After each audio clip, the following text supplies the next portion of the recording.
특히 2008년 금융위기 이후에 급격히 성장한 사모 대출 시장의 위기 조심이 커진 게 또 금융시장을 압박을 하고 있는데요. 위험 기업의 대출을 주로 담당하는 게 이 사모 대출 업체들이에요. 근데 이번에 시장 가치가 빠르게 하락을 하게 되면서요. 이 굉장히 급격한 손실을 만회를 해야 되는 상황이다라고 합니다. 그리고 사실 중국 등의 보복 관세를 경고하는 국가들에게 많은 매출을 올리는 미국 기업들이 많습니다. 그러니까 미국 기업들 역시도 중국을 통해서 매출을 올리는 거죠. 근데 요렇게 상호 관세가 부과되면은 이제 중국에서도 그거에 대한 반박을 하고 있잖아요. 그렇게 될 경우에는 이제 기업들의 운명이 걸린 일이 현재 도래하고 있다라고 하는 거죠. 근데 이제 사실 이게 지금 트럼프가 이 말을 듣지를 않아요. 그러다 보니까 오히려 이제 트럼프의 생각을 바꾸는 거는 좀 어느 정도 포기를 하고 은행을 방어하는 방안에 이제 집중을 하고 있다라고 합니다. 그러니까 살아야 되는 상황인 거잖아요.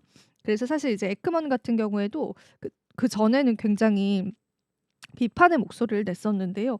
그 이후에 트럼프의 관세 정책을 내가 지지는 하긴 한다. 이제 다만 협상 시간을 주지 않고 추진하면 불필요한 피해를 일으킬 것이라고 써서 비판의 초점을 이 정책 자체에서 운영 방식 자체로 좀 변경하는 모습을 보여주기도 했습니다. 그래서 전반적으로 시장에서는 이런 관세에 관해서 비판적인 목소리가 나오고 있습니다. 그리고 이제 제가 앞서서 말씀드린 것처럼 또 미국 국민들 같은 경우에도 이 투자 자산에 투자하는 경우가 많다 보니까 소비 심리가 위축이 되는 거죠. 그래서 그런 부분들 때문에 지금 우리가 시장에서 기다리고 있는 게 내일일 겁니다. 이제 CPI 지표 3월 달께 발표가 되고 그리고 PPI 그 물가 지표들이 이제 하나도 발표가 되는데 만약에 이제 물론 3월 달 CPI 지표는 관세 반영 이전이다라고 하더라도 그 이후에 나오는 이제 물가 지표들이 계속 안 좋게 나올 경우에 고때 또 한 번 증시가 충격을 받을 수 있거든요. 그래서 과연 이게 옳은 것인가 이런 이야기에 관해서 국민들조차도 최근에는 뭐 다양한 시위도 하고 목소리를 좀 내고 있습니다. 하지만 그럼에도 불구하고 트럼프 대통령은 이 관세 정책을 계속 유지하고 있다라는 게 좀 확인이 되는 시점입니다. 요게 이제 오늘 시장에서 큰 화두가 됐었죠.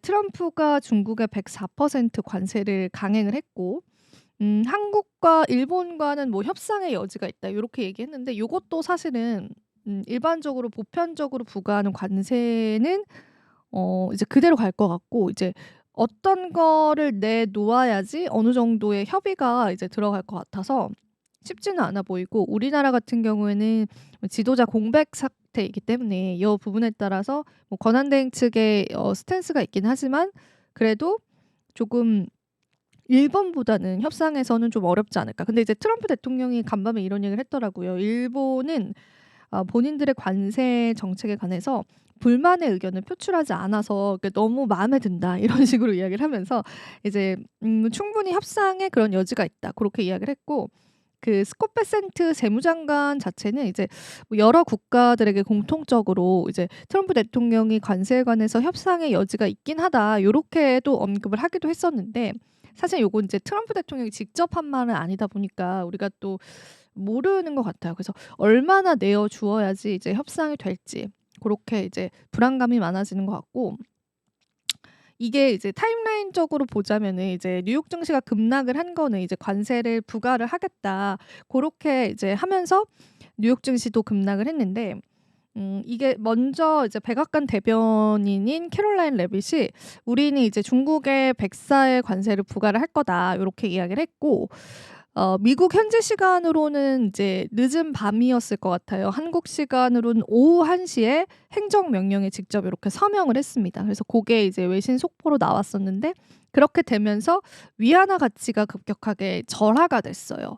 근데 이제 위안화 가격이 꺾였다라는 거는 원화에도 분명히 영향을 줬죠. 왜냐하면 이제 트레이더들 이제 해외 알비들 입장에서는 일단 '아시아 증시 피하고 보자.' 요런 이제 론들이 나왔기 때문에 그 위안화가 꺾이면서 이제 원 달러 환율 오늘 급격하게 상승한 거 다들 확인을 하셨을 거예요. 그래서 지금 뭐 환율적인 상황도 좀 좋지 않은 상황이 연출이 되고 있어서 지금은 미국과 중국이 협상을 하는 게 이제 가장 중요한 것 같습니다. 왜냐하면 이제 다른 국가들과 뭐 예를 들면은 캐나다와 멕시코와의 관세 이슈가 있었을 때 증시 폭락보다 중국 쪽이랑 이슈가 있었을 때 그 증시 폭락과 환율 상황이 더 안 좋았거든요. 물론 캐나다, 멕시코 때도 이제 충격은 있었습니다. 그래서 이제 중국과 빨리 이제 어느 정도의 협의점을 도달하는 게 좋아 보이는데, 이제 중국은 지금도 강경해요. 그러니까 여러 가지 농산물에 관한 수출 제한, 그리고 희토류와 같은 희귀금속에 관한 수출 제한, 그리고 이제 추가적으로 또 다른 카드를 쓰고 있는데, 그것도 이따 같이 여러분들과 이야기해 보겠습니다.